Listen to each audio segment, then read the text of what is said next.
Gold, trusted gold buyers. మీరు తాకట్టు పెట్టిన బంగారాన్ని విడిపించి ఈ రోజు ఉన్న మార్కెట్ ధరకు కొనబడను. రానా టిఫిన్ ఉంటుంది, టిఫిన్ అంటే తిమ్మాపూర్ లో ఉంటారని చెప్పిన. Welcome to I dream. Shabad కిరాతకుడు రాజ్ కుమార్ ఎట్టకేలకు పోలీసులకు దొరికాడు. దొరికిన సమయంలో అతని దగ్గర పురుగుల మందు తాగే వాసన రావడంతో అతన్ని హాస్పిటల్కి తరలించారు పోలీసు. హత్య చేసిన వెంటనే అతను ఆత్మహత్య చేసుకోవడానికి తను తెచ్చిన కారులో తిమ్మాపూర్ రైల్వే స్టేషన్ దగ్గరికి వెళ్ళినట్టుగా తెలుస్తుంది. అక్కడున్న సీసీటీవీలో రికార్డ్ అయ్యి రైల్వే స్టేషన్ దగ్గర కారు పెట్టి ట్రాక్ మీద వెళ్ళిన అతను మరి ఎందుకో కొంతసేపటి తర్వాత వెనక్కి వచ్చినట్లుగా సీసీ కెమెరాలు రికార్డ్ అయ్యి స్టేషన్ నుంచి బయటకు వచ్చిన వెంటనే అక్కడున్న ఒక వ్యక్తికి ఇక్కడ టిఫిన్ సెంటర్ ఎక్కడ ఉంది అని అడిగినట్లుగా ఒక ప్రత్యక్ష సాక్షి చెప్తున్నారు. టిఫిన్ సెంటర్ అడగక ముందు అతను ఒక జామకాయ తిన్నాడని, జామకాయ తిన్న తర్వాత ఆకలేస్తుంది, ఇక దగ్గరలో టిఫిన్ సెంటర్ ఉందా అని అడిగాడని ప్రత్యక్ష సాక్షి చెప్తున్నారు. ఆ సమయంలో అతను మాస్క్తో ఉన్నాడని, కానీ టిఫిన్ సెంటర్ దగ్గరలోని తిమ్మాపూర్కి వెళ్తే దొరుకుతుందని అని చెప్పడంతో అటువైపు వెళ్తున్న సమయంలోనే ఎవరో బైక్ వస్తే లిఫ్ట్ అడిగాడని, అదే సమయంలో ఒక పోలీస్ కానిస్టేబుల్ వచ్చి అతను పట్టుకున్నారని ప్రత్యక్ష సాక్షి చెప్తున్నారు. ఆ ప్రత్యక్ష సాక్షి ఏం చెప్పారో ఒకసారి విందాం. రానా టిఫిన్ ఉంటుంది, టిఫిన్ అంటే తిమ్మాపూర్ లో ఉంటారని చెప్పిన. వస్తే బండి వేరే బండి ఏం చేసిన వేరే బండి ఆపి ఆ బండి మీద వెళ్తుండ్రు. అక్కడ కానిస్టేబుల్ వచ్చి ఆయన పట్టుకోగలిగాను. అక్కడ వేరే ఉరుకుతుండే బండి మీకు కూడా బండి ఆపి దుంకి వెళ్తుంది అక్కడ అన్నమాట. దుంకి వెళ్తే ఆ కానిస్టేబుల్ పట్టుకొని వెళ్ళిన. ఆయన అంటే టైం చూసుకోలేదు. నువ్వు పట్టుకోలేదు? నేను పట్టుకోలేదు.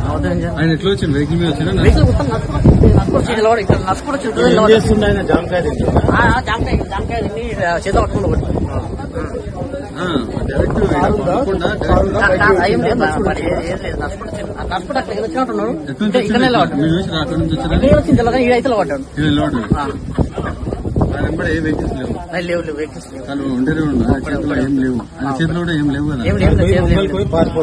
పారిపోతుంటే ఆయన టర్నింగ్ కాడ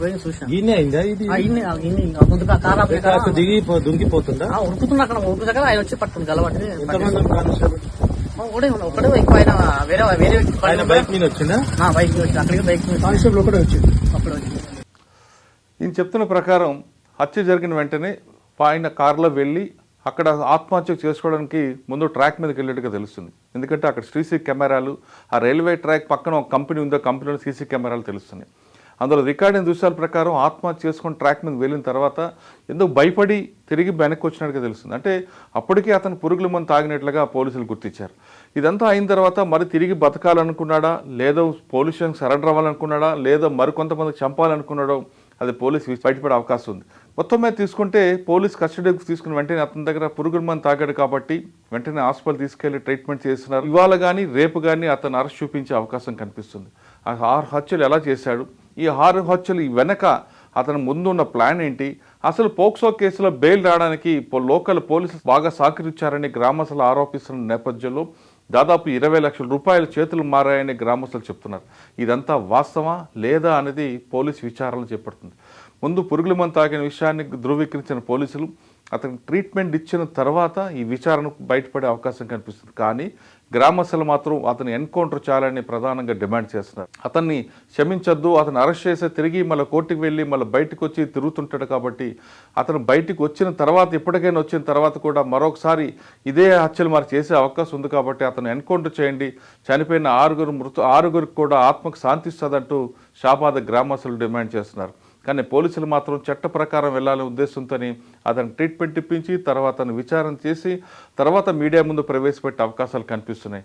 విచారణలో మాత్రం చాలా క్లారిటీగా తెలుస్తుంది 6 హత్యలకు కారణం ఏంటి, కేవలం పోక్సో కేసేనా, మరి వేరేది ఉన్నాయా, అసలు హత్యలు ఎక్కడి నుంచి స్టార్ట్ అయ్యింది, చాలా అనుమానం కనిపిస్తుంది. ఎందుకంటే ఇంట్లోకి వచ్చిన తర్వాత అందరినీ హత్యలు చేసిన అతను అమ్మాయిని మాత్రం బయటికి తీసుకెళ్లి 5 కిలోమీటర్ తర్వాత హత్య చేశాడు. ఎందుకు అన్నది అదొకటి. తర్వాత భార్య సరిత అంటే ఫస్ట్ నుంచి ఆయనకు పడట్లేదు కాబట్టి ఈ అమ్మాయికే సపోర్ట్ చేసిన ఉద్దేశంతో భార్యని ఒకవేళ చంపుండొచ్చు. కానీ 2 పిల్లల్ని ఎందుకు చంపాడు అన్నది కూడా ఆ గ్రామస్తులకు ఒక అనుమానం కనిపిస్తున్నాయి. ఈ 6 హత్యలు చేసిన తర్వాత అతను ఆ కారులో ఎక్కడి వరకు వెళ్ళాడు, ఆ కారులో తిమ్మాపూర్ స్టేషన్ దగ్గర కారు ఎందుకు పెట్టాడు, రైల్వే ట్రాక్ మీదకి వెళ్ళి ఎందుకు వెనక్కి వచ్చాడు, రైల్వే ట్రాక్ వెళ్ళకముందు పురుగుల మందు తాగాడా, తర్వాత తాగాడా, ఒకవేళ తాగుంటే చనిపోవాలనుకుంటే మళ్ళీ బయటకు వచ్చి స్టేషన్ నుంచి జామకాయ తినడం ఏంటి, ఆకలేస్తుందని టిఫిన్ అడగడం ఏంటి, ఇవన్నీ కూడా అనుమానాలు దావిస్తుంది. కాబట్టి ఇవన్నీ కూడా పోలీసు విచారణలో బయటపడుతుంది. ఇవన్నీ కాకుండా పోలీసుల మీద పెద్ద మచ్చ పడింది. షాబాద్ పోలీసులు దాదాపు 20 లక్షల రూపాయల చేతులు మారాయని చెప్తున్నారు. కాబట్టి ఆ విచారణలో డీసీపీ యోగేష్ కానీ మిగతా విషయాలు కూడా మిగతా ఆఫీసర్ అందరూ కూడా చాలా సీరియస్గా ఎలిగేషన్ మీద ఎక్కువగా దృష్టి పెట్టారు. 20 లక్షలైనా లేదు నిజంగా బెయిల్ వచ్చిందా, అసలు ఈ సెక్షన్లు 351 పెట్టిన తర్వాత యాంటిసిపేట్ బెయిల్ ఎందుకు వచ్చింది అంటే సెక్షన్ ప్రకారం తీసుకుంటే 41 సిఆర్పిసి నోటీస్ ఇవ్వాలి కాబట్టి ఇచ్చారు. అంతవరకు అంటే ప్రొసీజర్ ల్యాబ్స్ లేని విషయాన్ని చాలా క్లియర్గా తెలుస్తున్నాయి. కానీ ఎక్యూజ్డ్ యొక్క ప్రీవియస్ హిస్టరీ తీసుకుంటే అంత నేరాలు ఉన్నాయి కాబట్టి అటువంటి వ్యక్తికి ఎందుకు నోటీస్ ఇచ్చారు, అది ఐఓ యొక్క డిస్కషన్ మీద ఉంటుంది కాబట్టి అతను అరెస్ట్ చేసే అవకాశం ఉన్నా ఎందుకు ఆ విషయంలో అరెస్ట్ చేయలేదనేది పలు అనుమానాలు తావిస్తుంది. సాధారణంగా 41 సిఆర్పిసి నోటీస్ ఇచ్చిన సెక్షన్ అంటే 7 సంవత్సరాలు లోబడి పైపడిన శిక్షలకి పోలీసులు 41 సిఆర్పిసి నోటీస్ ఇవ్వచ్చు.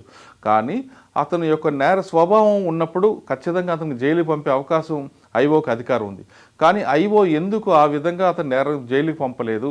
ఇతని నేర చరిత్ర తీసుకుంటే షాబాద్ పరిసర ప్రాంతాల్లో చాలా రౌడీజీగా ఉండేవాడని, అందరితో కొట్టడం తిట్టడం గడబడ చేయడంతో పాటు అప్పులు పాలైపోయాడు, అందరూ బెదిరించడం అనేది నేర స్వభావం ఉంది. షాబాద్లో ప్రతి ఒక్కరు కూడా ఇతని గురించి చెడుగా చెప్తారు. కాబట్టి ఎందుకు ఆ కోణంలో చూడలేదు?